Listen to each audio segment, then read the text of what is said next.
Salve, salve, seus lindos! Tranquilo, pessoal? Aqui diretamente da minha pescaria, tirei um tempinho só para fazer a aulinha de quinta-feira para vocês. Beleza, pessoal? Conforme prometido na semana passada, que a gente teve uma semana bem pesada a respeito do líquor, bem complicadinha, essa semana vai ser mais sossegadinha, tá bom?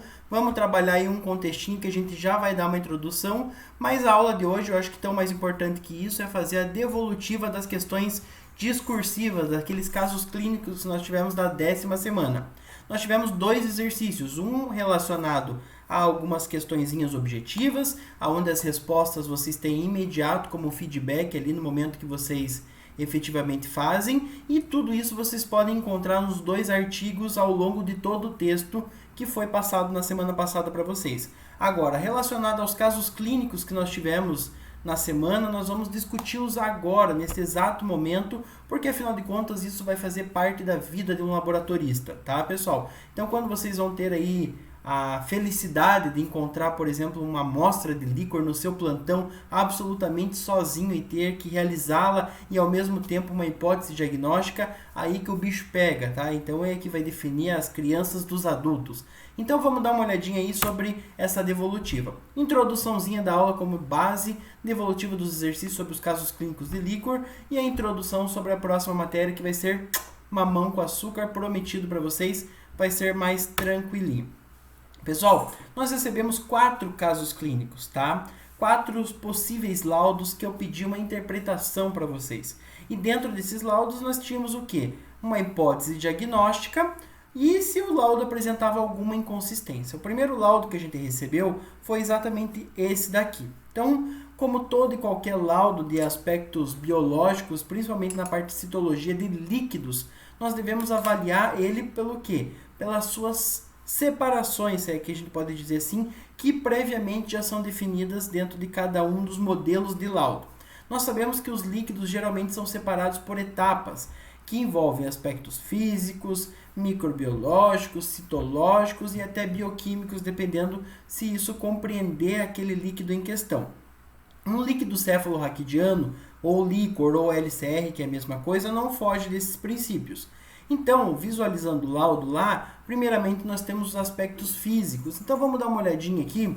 Volume absolutamente normal, até 5 ml é aquilo que eu falei para vocês, vai depender da massa corpórea do nosso paciente, se é criança, se é adulto, se é recém-nascido, se aquilo é retirado, por exemplo, de uma válvula de alívio ali por conta de uma hidrocefalia, ou se é feito através de uma punção, né, suboccipital ou lombar, depende muito da situação.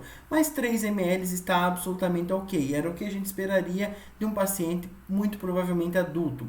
Aspecto límpido, tá? Ótimo. Depois da centrifugação, também límpido e cor incolor. Ou seja, aqui nas propriedades físicas nós temos o que esperamos de um líquor, tá? Normal. Incolor, acelular, pobre em proteína, com 2/3 de glicose, aspecto límpido, cor de água, ou seja, incolor. Por hora, aqui nos aspectos físicos eu tenho um líquor absolutamente normal.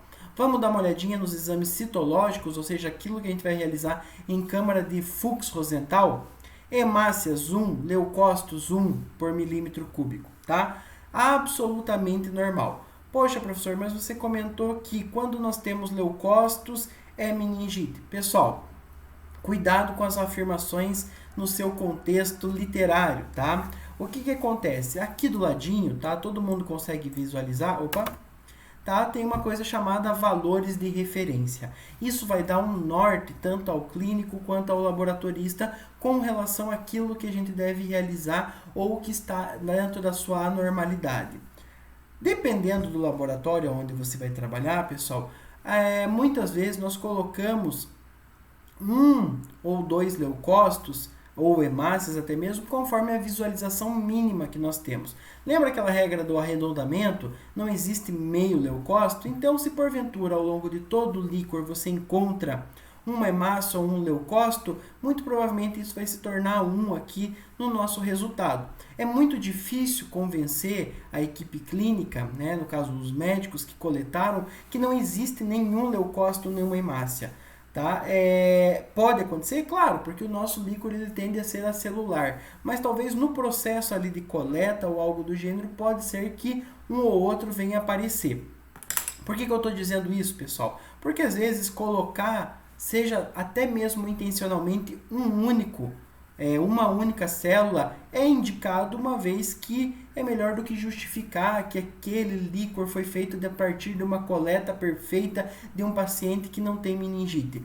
Isso aqui não vai caracterizar jamais um erro de punção, uma hemorragia intracraniana ou até mesmo uma meningite, mas vai dizer ali que eu encontrei dentro da quantidade total pouquíssimas células das que estão descritas. Tranquilo? Cuidado com valores que extrapolam o valor de referência, por exemplo, até 3 para hemácias ou até 3 ou 5 para hemácias leucócitos. Lembrando que valores de referência são determinados conforme o seu laboratório e a bibliografia utilizada.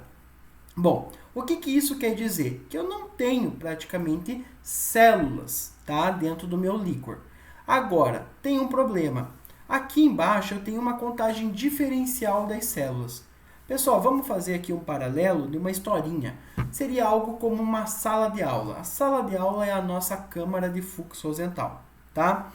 Aí eu pego e eu vou contar quantos alunos tem dentro dessa sala de aula, tá, pessoal? Ou seja, vamos considerar que os alunos são os leucócitos. Abri a porta e olhei. Nenhum aluno. Ou um aluno. Tá? Que é o caso aqui que nós estamos fazendo. Aí, pessoal, foi solicitado posteriormente a isso que a gente dividisse os alunos em homens e mulheres. Por exemplo, numa contagem diferencial aqui entre leucócitos e entre neutrófilos e linfócitos. A pergunta que eu faço para vocês é: uma sala de aula que tem um aluno ou não tem nenhum aluno, tem como fazer essa divisão? De 0 alunos, eu consigo determinar que 50% é homem e 50% é mulher. Não, não tem. Então, aqui, pessoal, apresenta uma inconsistência. Por quê? Porque eu estou fazendo um diferencial de algo que efetivamente não existe ou tem poucas quantidades. Então, para o clínico, isso vai confundir tecnicamente o teu laudo. Por quê? Ao mesmo tempo que eu estou falando que não há nenhuma possibilidade de uma meningite, eu estou dividindo células características de uma meningite. Então, cuidado, o ideal era que aqui no campo contagem diferencial dos leucócitos, eu adicionasse uma observação falando diferencial não realizado devido à baixa celularidade, tá? Seria ótimo, afinal de contas, eu não dividi a minha turma entre homem e mulher porque quando eu abri a porta não havia alunos. Entenderam, pessoal, o que eu quis fazer? Então, isso aqui já apresenta uma inconsistência. Exame bioquímico, 93 mg por decilitro de glicose, proteínas 16,5, absolutamente normal. Bacterioscopia, ou seja, pesquisa de bactérias ou fungos, tá? Também é absolutamente normal, como aqui relatado em ausente. Traduzindo, pessoal, isso aqui tende a ser um líquor absolutamente normal, de um paciente que não tem nenhum tipo de meningite, de uma punção muito bonita, perfeita, e apresenta uma inconsistência, tá? Que é a contagem diferencial de leucócitos quando não deveria ser realizado. Beleza, pessoal? Hipótese diagnóstica, nenhuma, paciente normal, né? E a inconsistência é essa contagem diferencial. Passando para o próximo líquor, nós temos aqui, ó, vamos lá, novamente, agora acelerando um pouquinho, porque a gente já ficou expert aí no que tinha que verificar. Volume normal, aspecto turvo. Opa, se nós temos um aspecto ali límpido, que a gente aprendeu que é a normalidade, turvo já não é normal. Cor branca opalescente, algo que parecia água, agora está parecendo leite. Opa, o que deixa a característica branca no líquor, pessoal? O excesso de leucócitos, né? Então, é isso que a gente tem que visualizar. Vamos dar uma olhadinha no exame citológico? Olha lá, ó. Leucócitos 90, pessoal. Ou seja, na casa ali da dezena, centena, muito próximo. Isso já é um indicativo. Jogando lá na nossa tabelinha, lembra que dependendo se nós temos nas casas das dezenas, centenas, milhares, né? Tudo isso vai dar indicativos de diferentes possíveis tipos de meningite. Vamos dar uma olhadinha? Bom, leucócitos aumentados é indicativo de meningite. Como eu tenho leucócito, ou seja, agora eu tenho alunos na minha sala, eu tenho que fazer o quê, pessoal? Eu tenho que dividir, categorizar esses alunos entre homens e mulheres, no caso aqui entre linfócitos e neutrófilos, que seria a mesma coisa do que mononucleares e polimorfonucleares. Então, nessa contagem eu verifiquei que nós temos 97% de células linfocitárias, né? Ou seja, de linfócitos. O que isso quer dizer? Bom, voltando lá na matéria do professor, me esqueci, João Paulo, de hematologia, ele está ensinando que nós temos alguns tipos de células de defesa com tropismo por alguns antígenos. No caso, os linfócitos, tá? Tem o tropismo por combater vírus. Então, leucócitos na casa das dezenas, centenas, com prevalência de linfócitos, muito provavelmente trata-se de uma meningite do tipo viral. Vamos dar uma olhadinha. Meningite viral tem queda de glicose? O vírus vai consumir a glicose? Não. Então, absolutamente normal. Proteínas também não chegam ao ponto da gente ter aí um contexto de, vamos dizer assim, alteração. Pode alterar? Pode, depende do agravamento da doença. Mas, em geral, as meningites virais elas são mais leves e com uma cura própria do organismo, né? O que o médico pode receitar muitas vezes é só um paliativo por conta dos efeitos colaterais. Bacterioscopia ausente, também esperava-se isso, uma vez que a gente não consegue corar os vírus, né, para visualização no microscópio comum. Beleza, pessoal? Hipótese diagnóstica, meningite do tipo viral, tá? Apresenta alguma inconsistência? Absolutamente nenhuma. Passando para o nosso terceiro líquor, pessoal. Novamente aqui, ó, turvo, branco opalescente, né? Não é uma característica boa. Chegamos aqui, pá! Né? Leucócitos 7.000, né, gente? Ou seja, na casa dos milhares, né? Quando a gente coloca isso lá na casa dos milhares, pessoal, basicamente, né, naquele quadrinho que eu passei para vocês em PowerPoint, já nos dá um indicativo muito grande de uma meningite do tipo bacteriana, né? Por quê? Porque ela é uma meningite aí que ela é muito agressiva, dependendo do tipo de agente causador de bactéria, isso pode ter uma elevada taxa de mortalidade. Então, pessoal, é muito importante que o resultado seja rápido e que a gente possa aplicar os protocolos de antibiótico terapia tão quanto nós tenhamos a disponibilidade.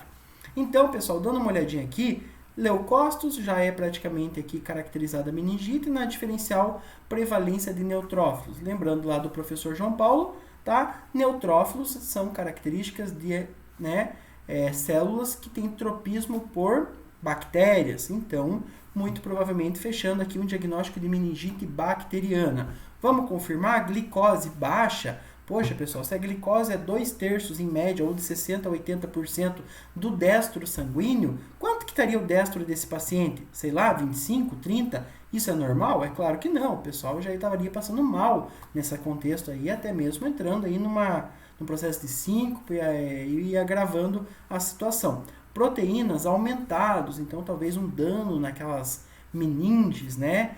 E bacterioscopia, presença de cocos gram-positivos. Pessoal, presença de cocos, né? Cocos que são bactérias. Então, se você tem bactéria já visual no teu líquor, aí já fecha o diagnóstico característico de meningite do tipo bacteriana, né? E com isso os seus protocolos específicos. Finalizando aqui o nosso quarto líquor, né? Laudinho de líquor. Vamos dar uma olhadinha novamente, tem uma alteração nas propriedades físicas deles, né? Hemácias está tranquilinho aqui, né? Uma ou outra, bem tranquilo. Leucócitos na casa das centenas, ou seja, 231, né, pessoal? Bom, 231, quem que eu vou ter? Eu tenho possibilidades aí de meningites virais, fúngicas, causadas por cisticerco, ou até mesmo uma meningoencefalite herpética. Bom, vamos dar uma olhadinha no restante para fechar esse diagnóstico. Olhando aqui, ó, eu tenho uma prevalência do quê? De contagem diferencial de linfócitos. Olha, olhando aqui, a gente já começa a pensar. Ó, leucócitos aumentados com prevalência de linfócitos, já fechamos aqui o quê? Pensando numa meningite viral. Será mesmo? Dá uma olhadinha aqui na glicose. Vírus consome glicose? Essa é a pergunta que eu gostaria de fazer. Ao ponto de baixar para 3, ou seja, extremamente baixo, naquela nossa tabelinha não. Então, quem que vai fazer esse tipo de alteração? Leucócitos na casa das centenas, com prevalência linfocítica, né? E com baixíssima glicose e proteínas aumentadas, tá? Hoje nós temos a característica da meningite causada pela tuberculose, né? Uma meningite tuberculose, perfeito, pessoal? Então, nesse contexto aqui, fechamos mais uma hipótese diagnóstica sem nenhum tipo de inconsistência no laudo. Pessoal, bom, essa aqui foi a devolutiva das questões caso clínico aqui que eu passei da aula passada. Lembrando que a nossa semana agora vai iniciar com o quê? Com a matéria a respeito do quê? Da hanseníase e a coleta de linfa. Quem teve a humilde, gloriosa participação naquelas semanas acadêmicas de farmácias, na qual nós desenvolvemos a parte clínica, né, vamos dizer assim, especificamente da coleta da linfa, viu que é bem legal, é um procedimento aí até meio que microcirúrgico, se é que a gente pode trabalhar nesse contexto, que exige toda uma paramentação, para quem está trabalhando com Covid isso aí é normal hoje em dia, né, mas que envolve a retirada da linfa de regiões como orelhas, cotovelos e joelhos, tá pessoal? Na pesquisa do agente causador da hanseníase. Então eu quero que vocês deem uma olhadinha no arquivo que eu coloquei ali em cima para vocês, perfeito? E nas atividades que estão ali embaixo para vocês a respeito sobre a hanseníase. Se tudo permitir, né, e conforme a evolução, quem sabe um dia a gente possa se encontrar para fazer a prática de linfa, que olha pessoal, só digo uma coisa para vocês, só perde para a prática do espermograma. Não, brincadeira, essa foi pesada, né? Pessoal, aproveitando, por que eu puxei o gancho no espermograma? É a aula da nossa semana que vem. Por isso, cola na live lá, porque matérias especiais assim tem que ter um vídeo. Calma, pessoal, é só vídeo relacionado às análises do espermograma. A parte da coleta aí a gente deixa com a rapaziada aí que se vira e aprende aí desde os 14 anos. Aquele abraço, hoje o dia já tá passando dos limites. Até mais!